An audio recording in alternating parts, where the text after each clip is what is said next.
Aldergrove, British Columbia. Located in the fertile Fraser Valley, it's an average working-class town where everyday life is simple and good. When my husband and I split up, then I decided that I wanted a better life, a quieter life for my children, somewhere where I felt they would be safe. So decided to look at Aldergrove and moved there.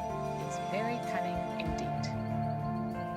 The night of the 17th of July, 1991, started just like any other. The kids were in bed, they were asleep, and I had a friend who came to visit me.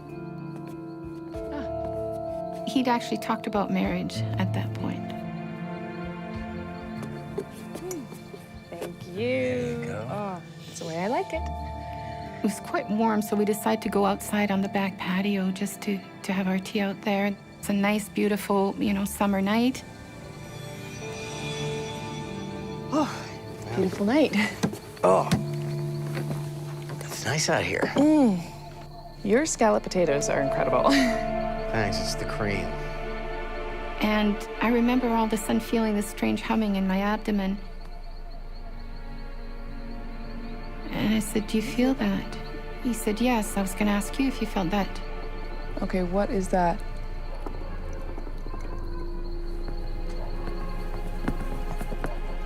That's weird. And I said, "Look up." Tom. Wow.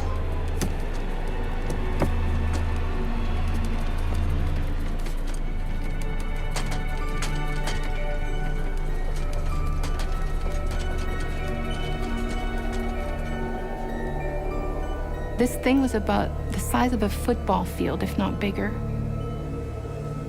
It was cloaked, and I say that because the only way that you could see the exact shape of it was that it blocked out the stars. That's crazy. There were no lights, no sound, and it was just floating along, and then it stopped dead on a dime.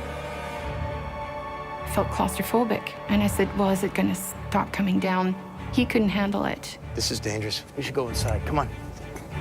Let's go inside. "I'm out of here. I'm going inside, and you'd better come in with me." He ran inside. I stayed there. To me, it felt like maybe 2 minutes, 3 minutes at the most, and I was just watching it. And then it was there, and then it wasn't.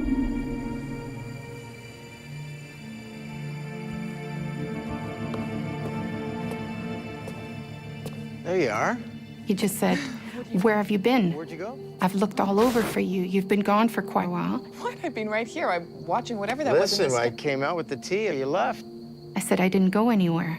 What are you I talking looked everywhere about? for you. I went into the woods. I went to the end of the driveway trying to find you. An hour. I said, "I was outside, just for a few minutes."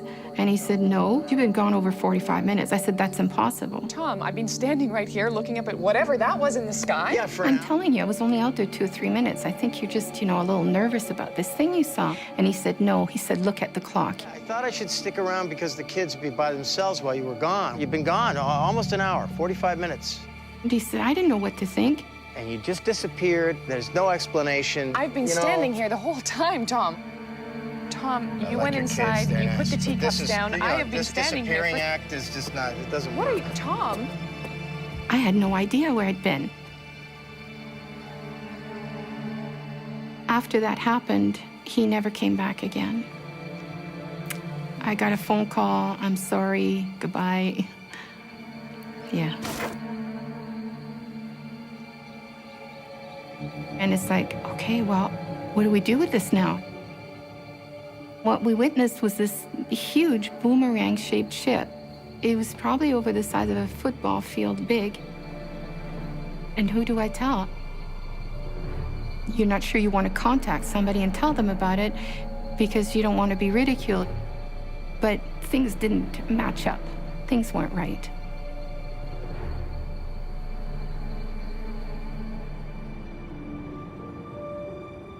And then the next day, I contacted the planetarium in Vancouver. I said, "Did you get any other calls?" And they said, "No, but I'll put you in touch with Vancouver, UFO Vancouver, BC." And didn't even realize it was such a thing. investigators from the UFO Reporting Center in British Columbia took Corina's case.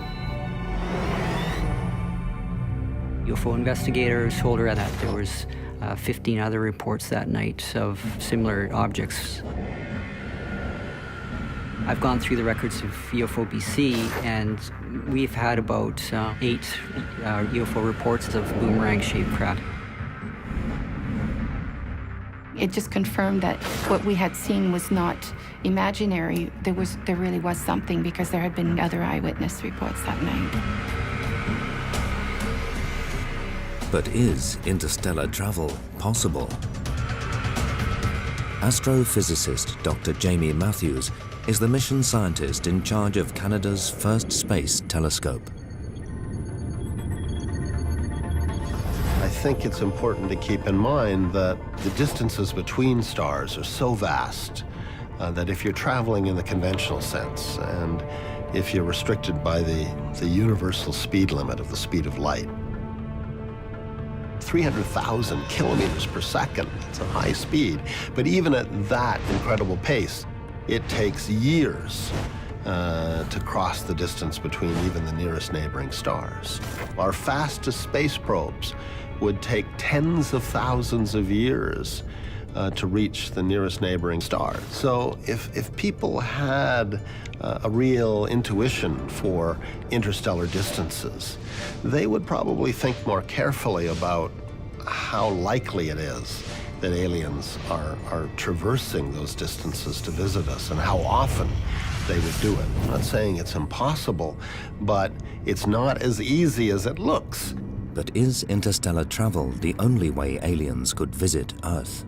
You know, maybe if we have visitors, they're not coming from another place in our three-dimensional spatial universe. Maybe they're coming from another set of dimensions within a much larger multiverse.